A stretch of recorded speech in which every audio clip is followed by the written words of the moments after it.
Hi guys, welcome to the Elite Estate. Today I am out in the lavender fields and I am going to be doing some harvesting of some of our lavender that we have here. I just got done weeding the quadrant behind me. We have several different varieties in this field and it was getting pretty weedy, and so for the health of our lavender I went through and I eradicated all of the weeds. So in this quadrant, we have two quadrants of lavender currently. In this first quadrant, I think majority of the lavender is past its like prime for dried bouquets. So what I'm gonna do is come in and I'm going to nip off the tops of most of these, and I'm gonna let them dry out, and then I'll probably wring them out, or fling them out and make dried sachets, or I don't know, just dried lavender that I can use either in displays, or we'll see how fragrant it is. I don't know, this is my first year of harvesting lavender. In our second quadrant of lavender over yonder, I do have some that is ready to harvest for dried bouquets. We have Elegance Purple that is looking really, really good. So I wanted to come through. There's about 4 to 5 rows of lavender right now, of this dried stuff that I want to get cut for just for drying. So I figured we can come in and tackle it, and I'll show you how I'm doing it. These first 2 rows are Fulgate, and I'm pretty sure, I mean, this one looks most ideal, but most of these have already popped open their blooms, and they're just kind of past its prime. Ideally, you want to come in, this is a pretty young one. Ideally, you want to come in before the blooms have opened and cut them. If you're, going to be drying them, that's like the most optimal time to get them for harvesting. Just didn't get around to it as I should have, but I figured we can still utilize majority of these blooms, and we're gonna let them, we'll hang them up, dry them out, and then, like I said, we'll knock all the buds off, and maybe we can use them for, dried sachets. Is that the word? Sachets? Yeah. Satchels? You know what I mean? Or we can use them in my shop and use them as like filler displays that we can like stick things down into, and it'd be really pretty. So we have 2 rows of Fulgate. Over here we have Melissa Lilac, which again, past its prime. We'll probably do the same thing. This one has a little bit of a lighter bloom stalk. Really pretty, so I'll come in and I'll cut those back. And then over here we have, I think this is Grosso. Oops, missed a weed. And this one is really fun because it has more of a wispy, longer stem. So I think these ones I'm going to, I think these are past its prime too. But I'm going to see if I can't cut these for dried stems. I don't know, dried bouquets, we'll see. Now, if you've been a follower of our channel, this is our first year of harvesting, and well, second year growing lavender, first year of harvesting lavender. So I'm just learning as we go. That's how I learn. So there's a lot of things I've already learned. So what I'm going to be doing here on this Fulgate, I'm going to come in, let's get to a decent one. I'm going to come in, you don't want to cut lavender into the woody part of the lavender. So if we go down here, and it's quite far, you can see the woody stem down in here. You don't want to make cuts into that. So what I'm going to be doing is probably cutting like right in here, 1 inch or so above the woody part of the lavender. And I think what I'm going to do, or what's the easiest way to do, I'm just going to come in here, make a couple handfuls of the lavender, use my little pruners, and I'm going to snip it away. I've seen people use like small little hand sickles, which I think would be really handy. You can come in here and just use a little hand sickle and cut that off.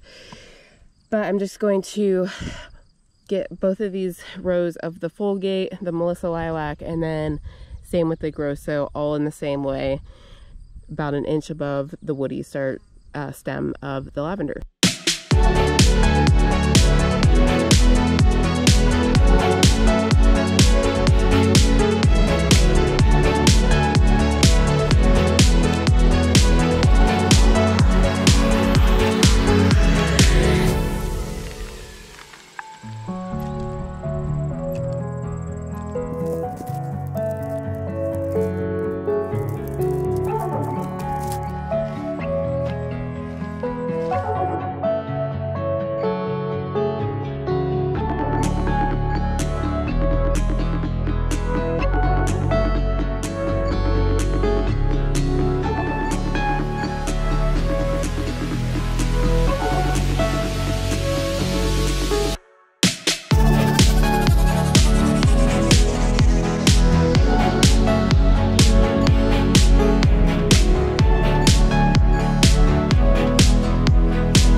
Well, I didn't get all the lavender harvested here in this first quadrant like I wanted to, but I did get the Melissa lilac, which was the last one here.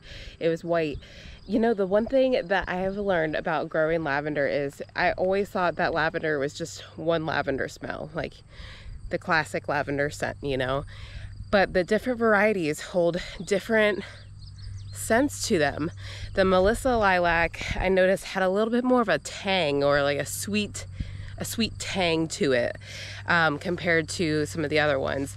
So I don't know, it's really cool as I get to learning more about lavender and such. It's really cool to learn those kinds of things. So I did come in and I got all 2 rows of the Fulgate. Now I did leave these first couple that are starting to bud up. There's a few in here that I had just planted like a month ago, so they are just now coming into bloom, which is totally fine. So I left those ones that are a little bit more immature standing, but everything else got mowed down with the pruners. And I did have to go home and I had to, 1, sharpen up my pruners, 2, cool off because it is blazing hot out here.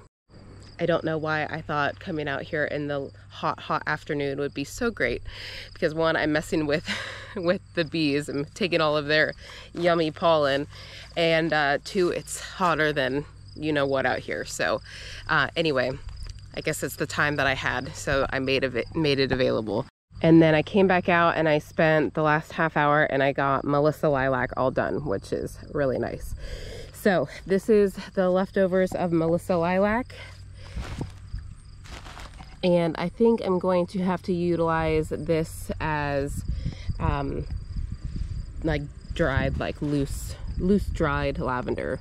So I'll get this all dried and then I'll knock off the little bloom heads and we'll use that for display purposes or little sachets or something, I don't know. So the last one I have to do is a Grosso here, a little bit more of a wispy lavender like I mentioned earlier. So I'll come in here in the next few days and get that all done. And the Fulgate I harvested the same way, and I put it on that like little landscaping fabric piece that I left over, and I took that home already. It's in a cool dry place at home.